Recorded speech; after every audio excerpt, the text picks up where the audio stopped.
사랑하는 성도 여러분, 마태복음 13장에는 예수님의 7가지 비유의 말씀이 나옵니다. 이 7가지 비유를 크게 주제별로 3 정도로 나눌 수 있는데, 그 첫째는 앞에 나오는 씨 뿌리는 비유, 가라지 비유, 겨자씨 비유, 누룩 비유, 4가지 비유입니다. 이 비유들은 우리가 들어갈 천국의 성격을 우리에게 알려주시는 말씀이라 할 수 있습니다. 천국은 어떤 것이냐. 그리고 둘째로 오늘 본문에 나오는 밭에 감추인 보화, 값진 진주의 비유는 천국을 얻기 위해서 우리의 신앙의 결단과 헌신이 어떠해야 하는지를 가르쳐주는 말씀이고, 마지막으로 7번째 그물 비유는 천국의 주인이신 하나님께서 그 나라에 어떠한 사람을 받아들이시는지에 대한 말씀이라 할 수 있습니다.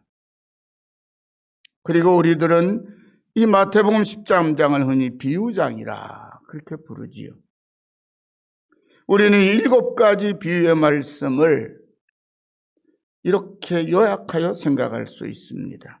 옥토와 같은 심령으로 천국 복음을 받아서 이 가운데 함께 자라는 가라지를 보고도 뽑지 않고 기다릴 수 있는 인내심과 아주 작은 씨앗에서 자라는 큰 생명을 볼 수 있는 믿음의 눈을 가지고, 그리고 그 믿음으로 완전한 투자를 해서 천국에 들어가는 결실을 맺는 구원의 과정을 주님께서 하나의 이야기처럼 들려주시는 말씀이라 생각할 수 있습니다. 오늘 이 시간에는 그 7가지 비유 중에 5번째, 6번째 비유의 말씀을 함께 생각하며 천국에 들어가기 위한 우리의 신앙적인 결단을 독려하시는 주님의 말씀을 믿고 따랐던 이 일에 자신의 평생을 완전히 바친 믿음의 선배들 가운데 여러분이 있는데, 그 중에 한 분 바나바 장로님의 온전한 헌신과 순종에 관한 이야기를 살펴보려고 합니다. 우리도 같은 헌신과 순종을 결단하는 시간이 되기를 소망합니다. 사랑하는 성도 여러분, 예수님은 누가복음 9장 62절에 손에 쟁기를 잡고 뒤를 돌아보는 자는 하나님 나라에 합당하지 않다고 말씀하셨습니다. 하나님 나라에 들어가려면 어떻게 해야 되는지를 가르치는 말씀이죠. 그리고 한 걸음 더 나아가서 오늘의 말씀에서 하나님의 나라를 상속받으려면 우리가 아버지께서 주신, 하나님께로부터 받은 우리의 것을 모두 바치는 완전한 투자를 해야 한다고 말씀하고 계십니다. 예수님의 동생인 야고보 장로님은 너희 중에 누구든지 지혜가 부족하거든 모든 사람에게 후히 주시고 꾸짖지 아니하시는 하나님께 구하라, 그리하면 주시리라 말씀하셨습니다. 그리고 바로 이어서 오직 믿음으로 구하고 조금도 의심하지 말라. 의심하는 자는 마치 바람에 밀려 요동하는 바닷물결 같으니 이런 사람은 무엇이든지 주께 얻기를 생각하지 말라. 두 마음을 품어 모든 일에 정함이 없는 자로다 라고 말하며 우리의 기도에도 반드시 완전한 믿음과 순종이 필요함을 확실하게 가르쳐 주었습니다. 다시 말씀드리면 우리가 하나님 나라를 상속받기 위해 완전한 순종과 헌신이 반드시 필요하듯이 우리의 일상의 삶 가운데 하나님의 도우심을 구하는 기도에서도 아버지 하나님을 향한 믿음을 완전히 바치지 못하면 기대할 것이 전혀 없다는 말씀으로 들립니다. 이제부터 하나님의 약속을 굳게 믿고 그 말씀을 따르는 일에 자신의 평생을 완전히 바친 믿음의 선진들 중에 대표적인 인물로 사도행전에 등장하는 바나바의 순종과 헌신에 대하여 누가가 전해주는 이야기를 하나씩 살펴보기로 하겠습니다. 첫째로 바나바는 성도를 구제하는 일에 자신의 전 재산을 바친 위로의 아들입니다. 바나바의 이름은 누가가 기록한 사도행전 4장 36절 37절에 처음 나오는데 거기에서 누가는 바나바에 대해 이렇게 기록해 놓았습니다.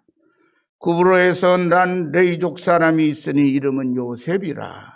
사도들이 일컬어 바나바라 번역하면 위로의 아들이라 하니 그가 밭이 있음에 팔아 그 값을 가지고 사도들의 발 앞에 두니라.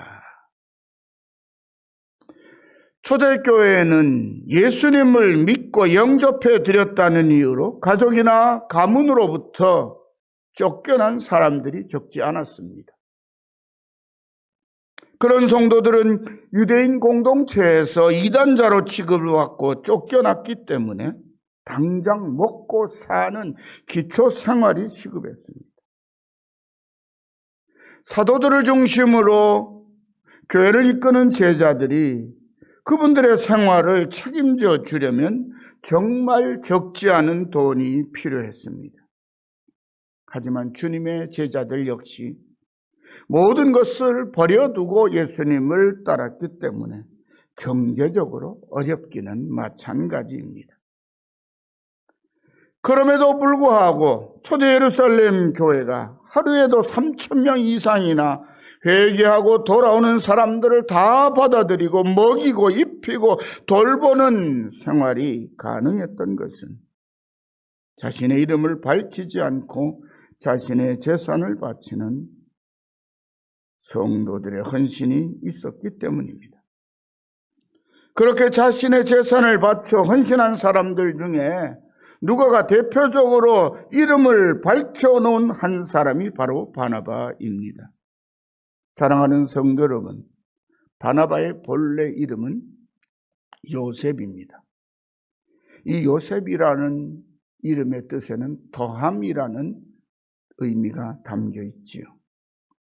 본래 이스라엘의 조상인 야곱이 자기의 사랑하는 아내인 라헬을 통해서 11번째 아들을 얻은 후에 여전히 멈출 수 없는 자식 욕심을 담아서 여호와는 다른 아들을 내게 더하시기를 원하노라 하면서 지어준 이름이 바로 요셉입니다.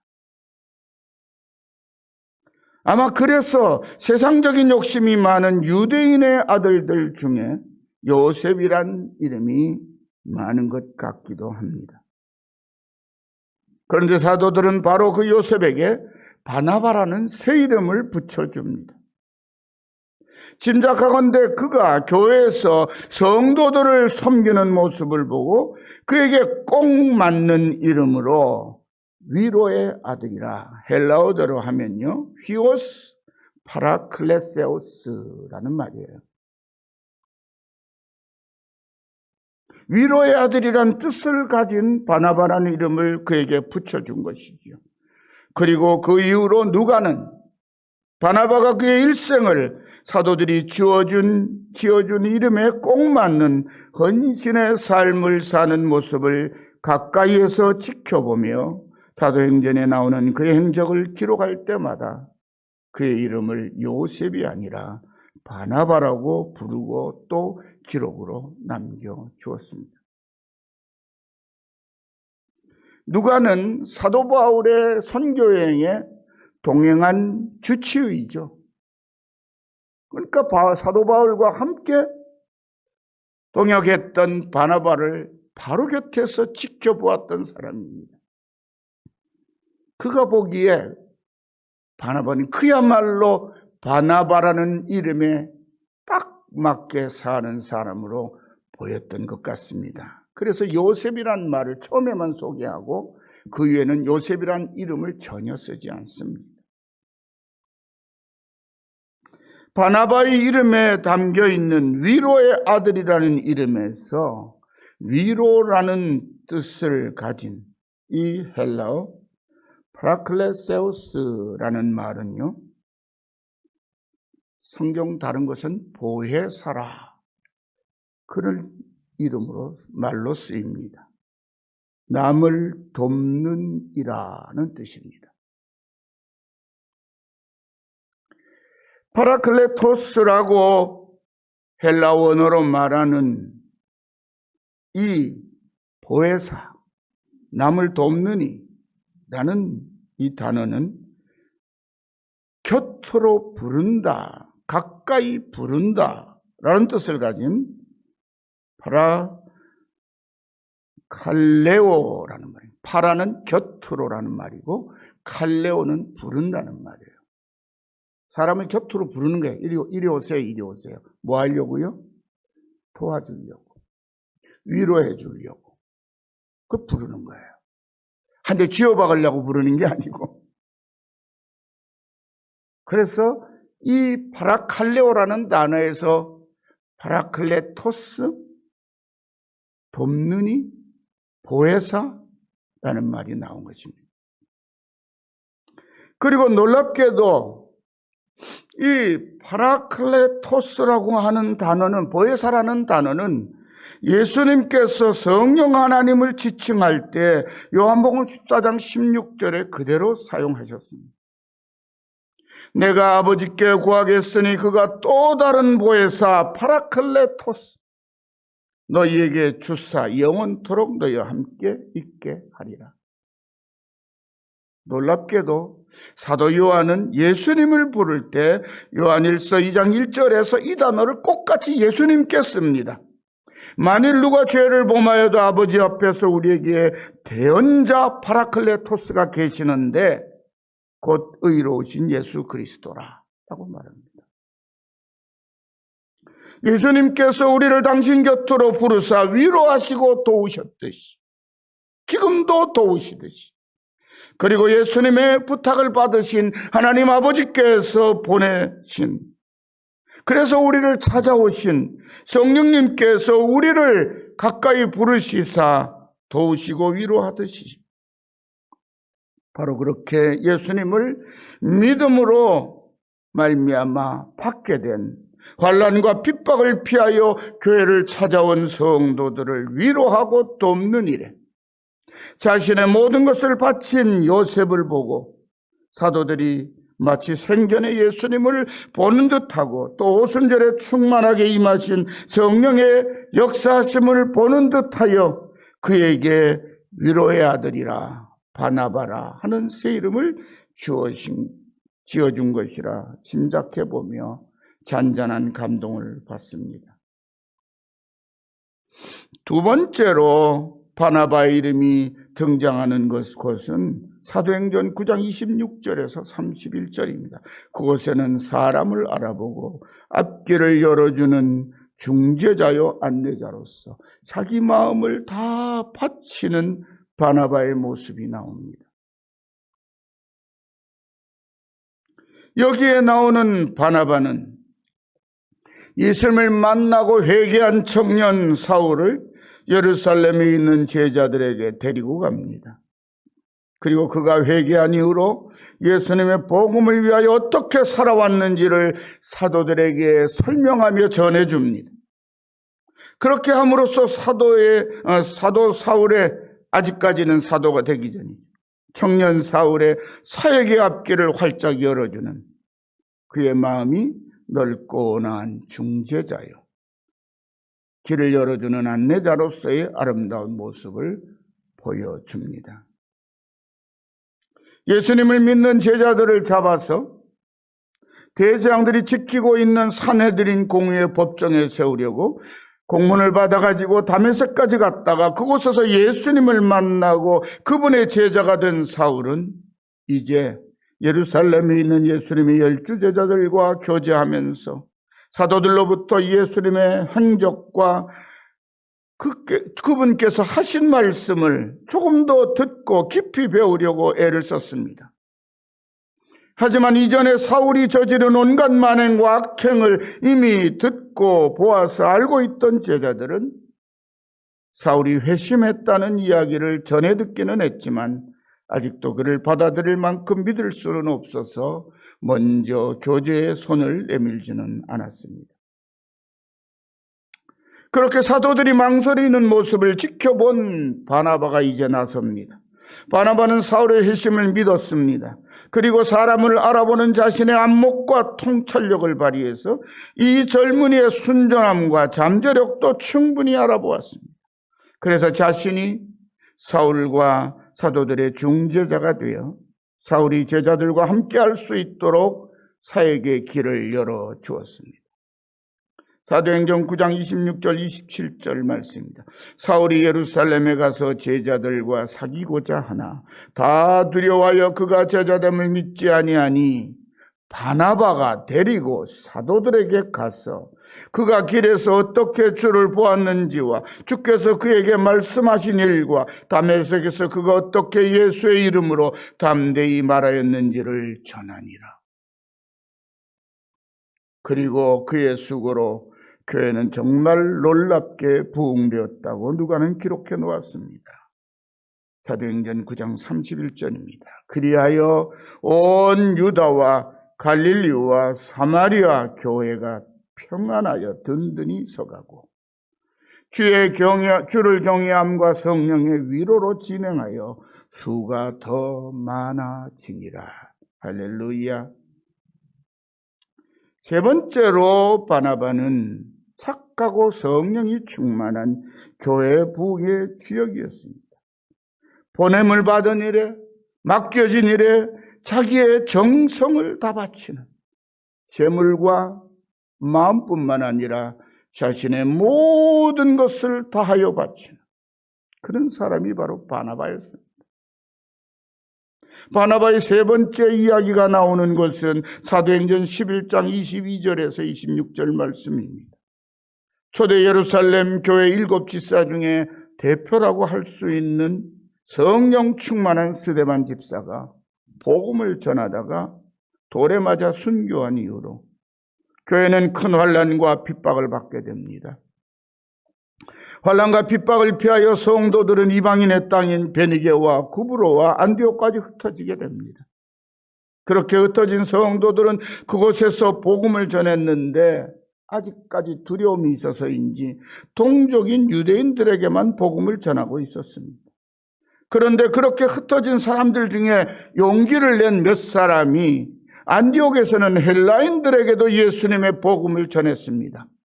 아마 이분들은 땅끝까지 이르러 내 증인이 되리라고 하신 주님의 명령을 기억하고 있었던 것 같습니다. 그러자 주님의 손이 그들과 함께 하셔서 수많은 사람들이 믿고 주께로 돌아왔습니다. 기독교 역사상 최초로 이방인의 교회가 세워진 것입니다. 하지만 그들에게는 그들을 영적으로 이끌어줄 지도자가 아직 없었습니다. 복음을 듣고 주께로 돌아온 이방인들에게 깊이 있는 예수님의 복음을 제대로 가르쳐줄 지도자가 절실했습니다.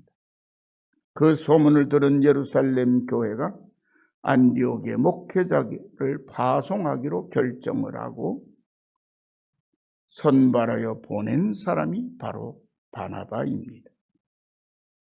그런데 누가는 사도들이 이방인의 땅 안디옥 지방의 최초의 목회자로 바나바를 선발한 이유를 이렇게 증언하고 있습니다.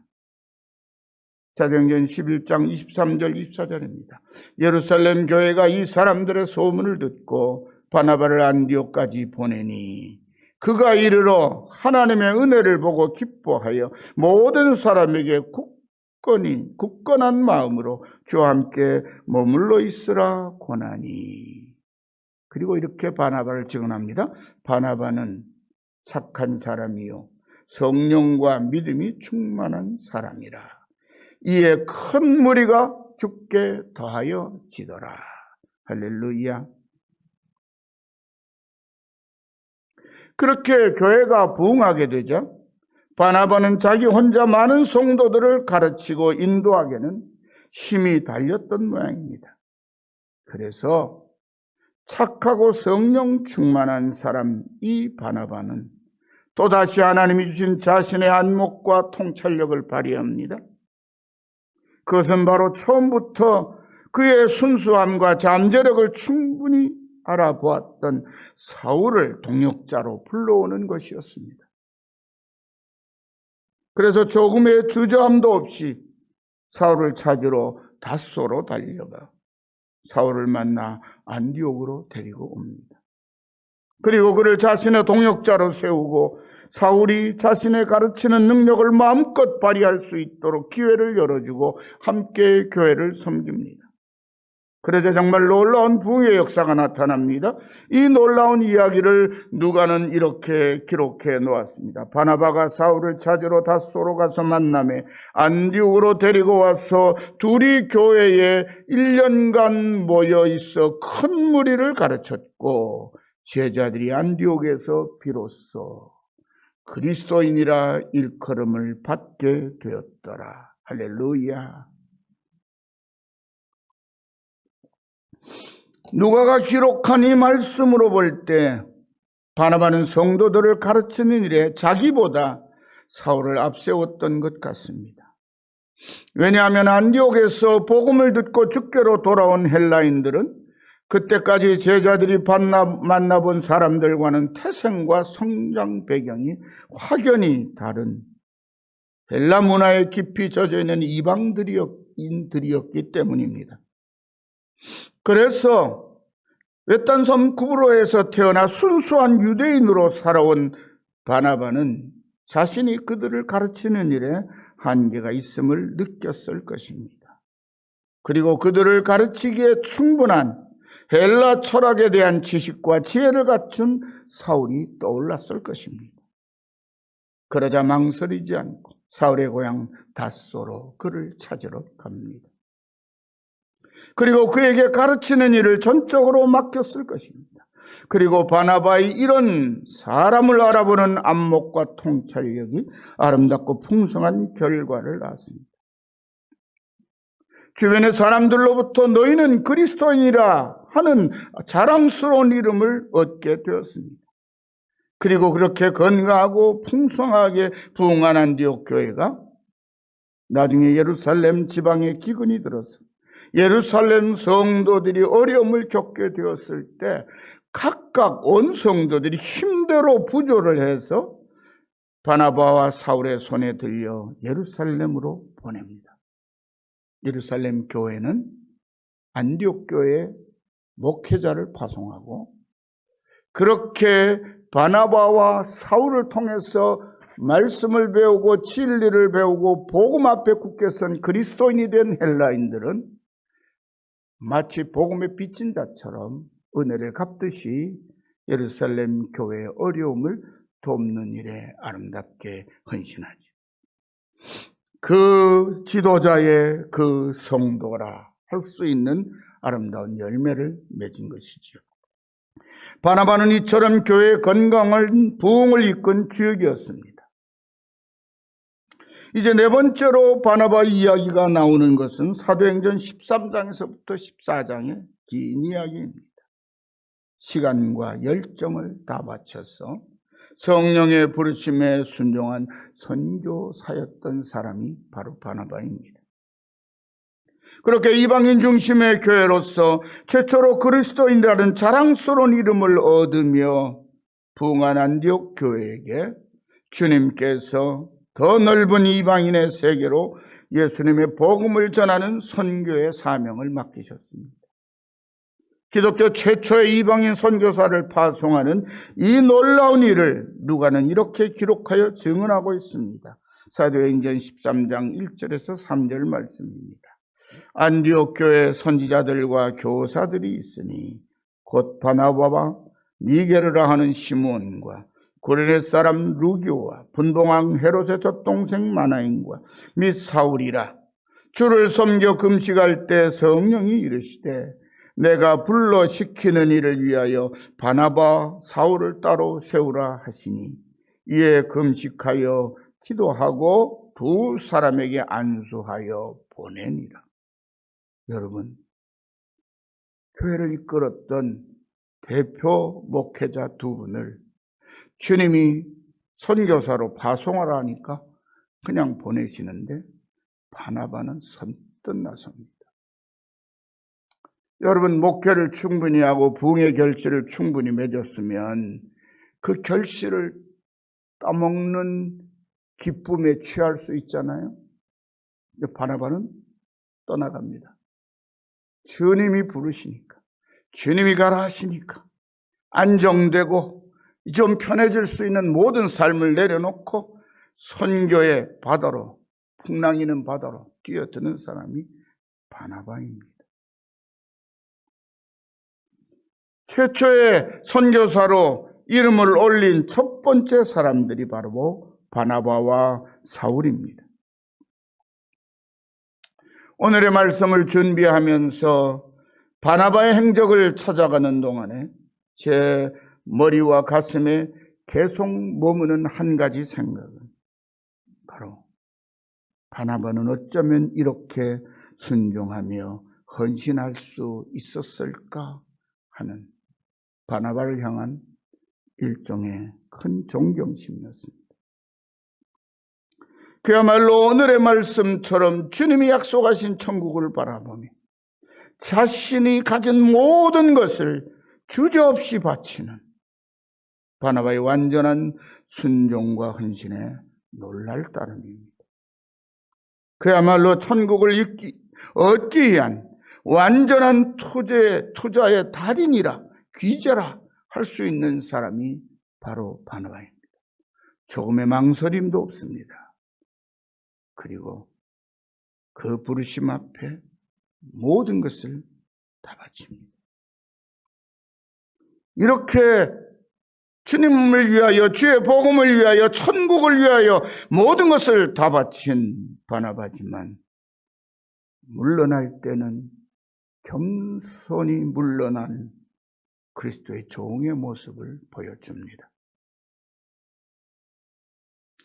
마지막으로 바나바 이야기가 성경에 나오는 것은 사도행전 15장 36절에서 41절 말씀입니다. 사랑하는 성도 여러분, 저는 바나바 이야기 중에 이 대목에서 가장 큰 감동을 받습니다. 왜냐하면 바나바의 신앙과 인격의 완성을 보는 것 같아서 그랬습니다.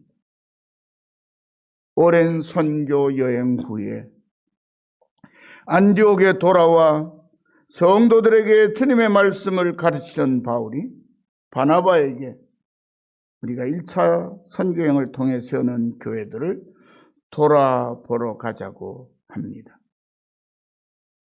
바울의 이야기를 좋게 받아들인 바나바가 이번에는 마가를 데리고 가자고 바울을 설득합니다.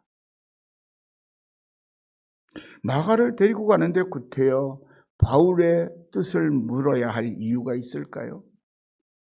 그것은 사도행전 13장에 나오는 이야기를 돌아보면 알 수 있습니다. 바울과 바나바가 제1차 선교여행에 함께했던 바나바의 생질인 마가, 바로 마가의 다락방의 주인인 마가이기도 하고 마가복음을 기록한 요한이라고도 부르는 마가입니다. 이 마가가 선교여행이 너무 힘들었던 것 같습니다. 우리가 성경의 기록으로 짐작할 수 있는 것 가운데 하나가 마가의 집은 제법 잘 살았던 집 같아요. 왜? 다락방에 120명이 들어갈 수 있는 다락방을 가지고 있는 사람이었으니까요. 혹시 여기 계신 분 중에 12명이 들어갈 수 있는 다락방을 가지고 계신 분 있어요? 없으시죠? 다락방에 120명이 들어갈 수 있으면 그 아래는 얼마나 더 넓을까요? 아마 모든 것이 안정되고 편안할 수 있는 사람이었는데 예수의 복음을 듣고 예수의 제자가 된 사람이 마가의 어머니와 그 마가라는 사람인 것 같아요. 그런데 이 마가가 선교여행이 너무 참 가슴 뜨겁게 했던지 선뜻 따라 나선 거예요. 마가가 그런데 밤빌리아에서 도저히 못 따라가겠다고 예루살렘으로 돌아가 버렸습니다.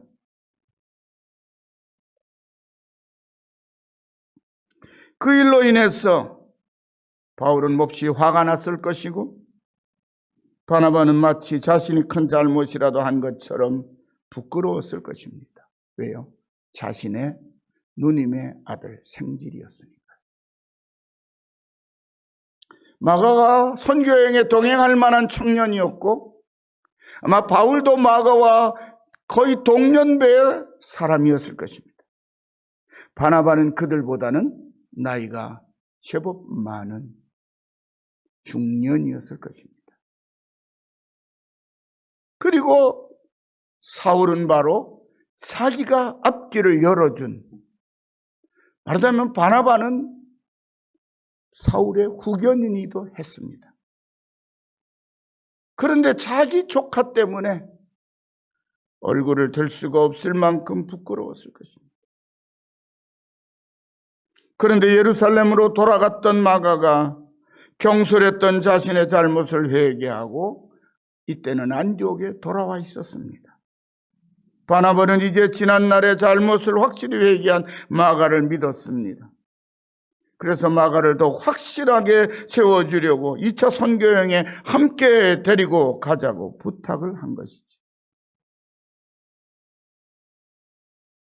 마치 오래전에 예루살렘 교회의 사도들에게 인정받지 못하고 환영받지 못하고 있는 청년 사울을 사도들에게 소개하고 그의 회심과 헌신을 자신이 보장하면서 화해를 이루고 하나가 되게 해주었던 것과 똑같은 마음이었을 겁니다. 그런데 바울은 바나바의 요청을 단호하게 거부합니다. 그 이유는 앞에서 말씀드린 대로 밤빌리에서 선교 여행 중에 예루살렘으로 돌아가 버린 일 때문이었습니다. 그리고 그 일로 인해 두 사람은 크게 다투고 갈라서게 됩니다. 바울은 신라를 수행원으로 선택하여 가고 바나바와 헤어져서 자신이 계획했던 대로 선교여행을 떠납니다. 그리고 바울의 선교 이야기는 사도행전 끝까지 계속 이어집니다. 그리고 바울은 13권의 편지를 신약성경에 남기는 업적을 우리들은 알고 있습니다. 하지만 바나바는 마가를 데리고 배를 타고 고향 구브로로 돌아갑니다. 그리고 그 이후로 바나바의 이야기는 성경에서 사라집니다. 바울의 이야기만 남고 바나바의 이야기는 그것으로 끝납니다. 하지만 바나바의 마지막 이야기가 저는 슬프고 아쉽기보다는 정말 너무나 감격스럽고 아름답게 느껴집니다. 왜냐하면 로마 감옥에서 생애의 마지막인 순교를 앞두고 사랑하는 아들 디모데에게 쓴 두 번째 편지에서 바울 사도는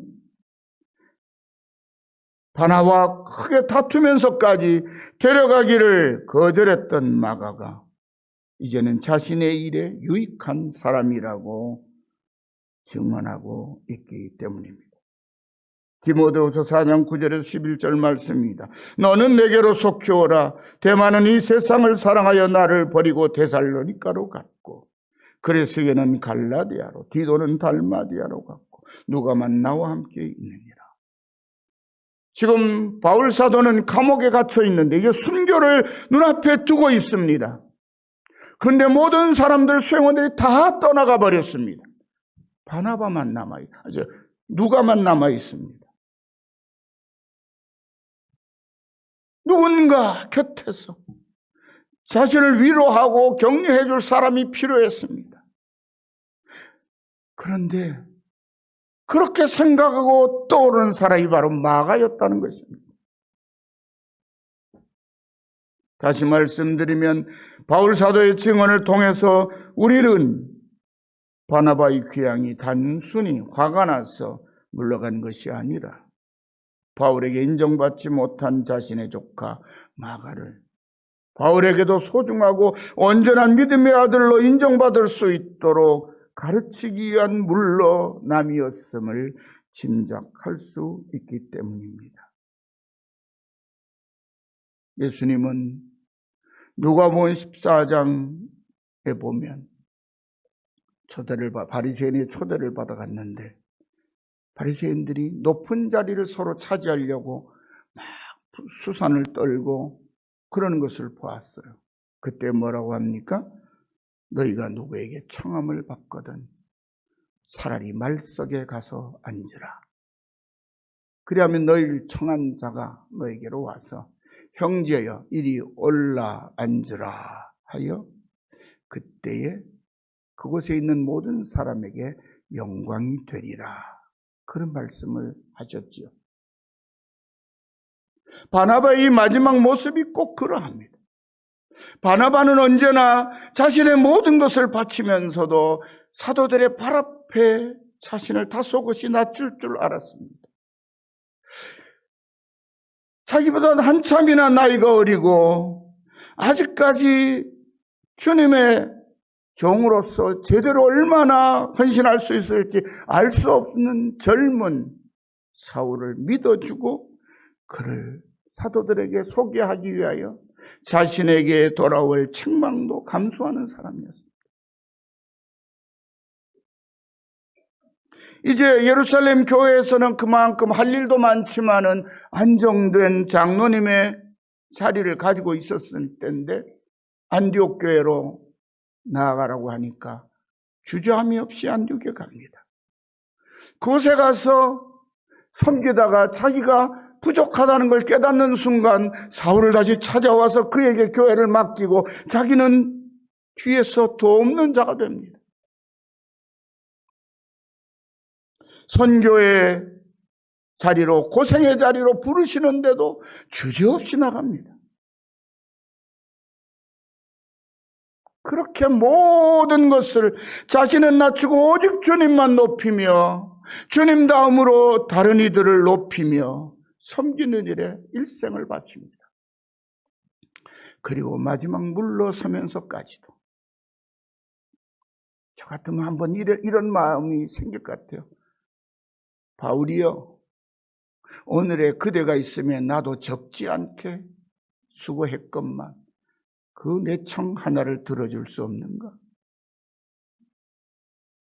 이제 내 조카 마가는 변했다니까, 새 사람이 되었다니까.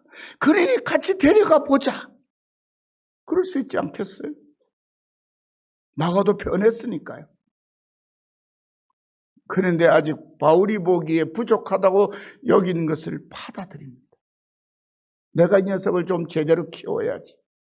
그리고 마가를 데리고 어디로 가요? 고향으로 돌아갑니다. 그렇게 오랜 세월이 지난 후에 아마 바나바는 이미 하나님 나라로 갔겠죠. 마가는 바나바의 가르침 속에 남아 있었습니다.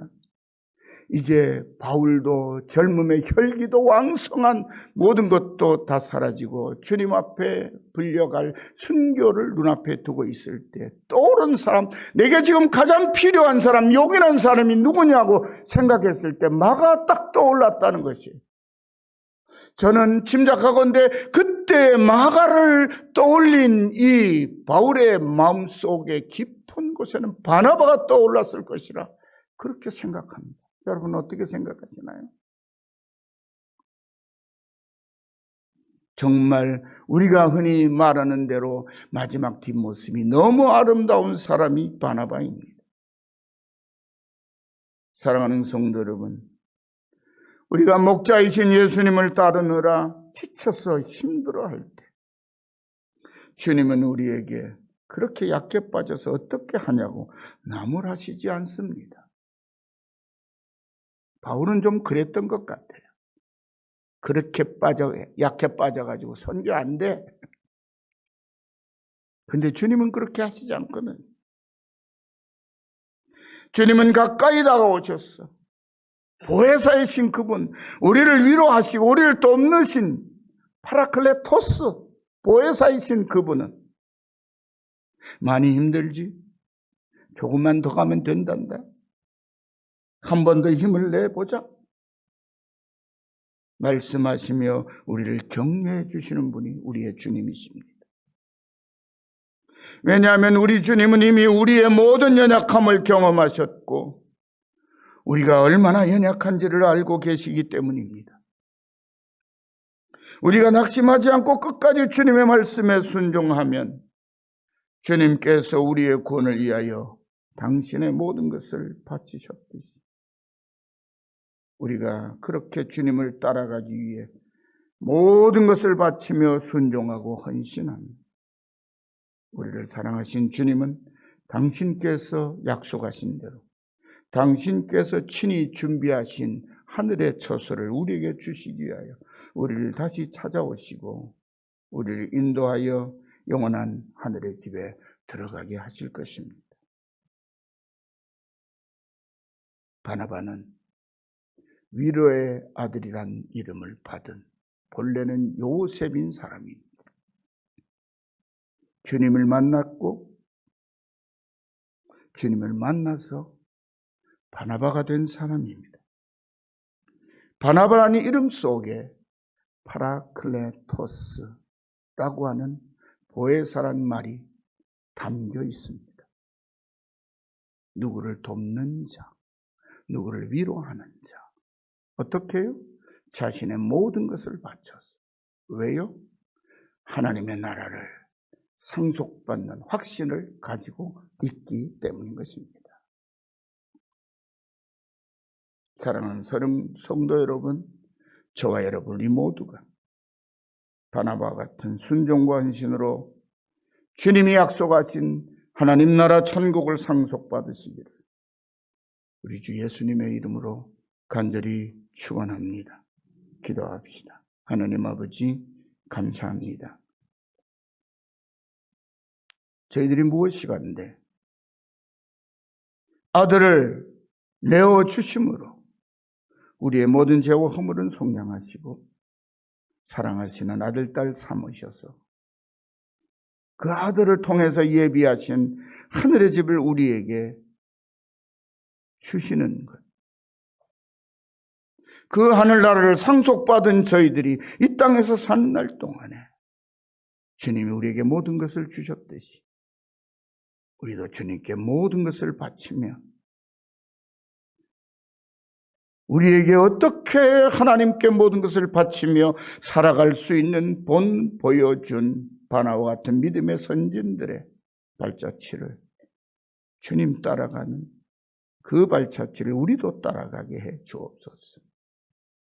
그리함으로 저희들의 평생이 천국을 향한 기쁨과 즐거움과 감사함으로 두루 살피며 주변을 도와주는 돕는 자로서의 본분들을 잘 감당하고 하나님께 영광을 돌리게 하옵소서.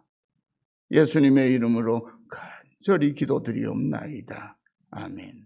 내 마음에 주를 향한 사랑이 나의 발엔 주가 주신 진리로 나의 눈에 주의 눈을 채워주소서.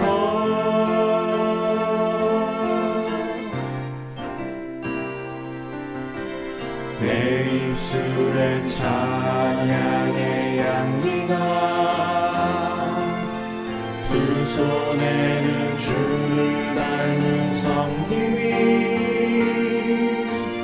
나의 삶의 주의 흔적 남게 하소서.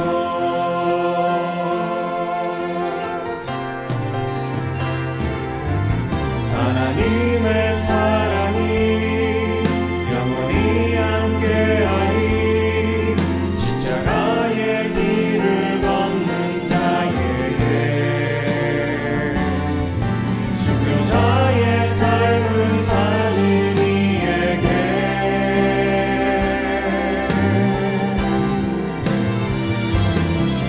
조롱하는 소리와 세상 유혹 속에도 주의 순결한 신부가 되리라.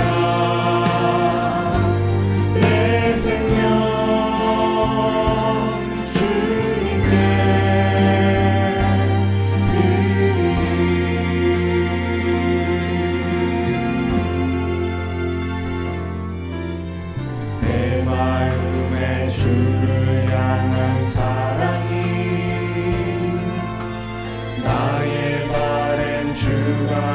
주신 진리로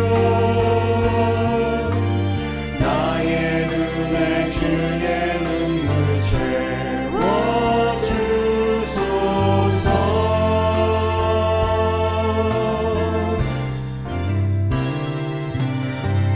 내 입술엔 찬양의 향기가 두 손에는 주를 닮은 성님이 나의 삶에 주의 흔적 남게 하소서.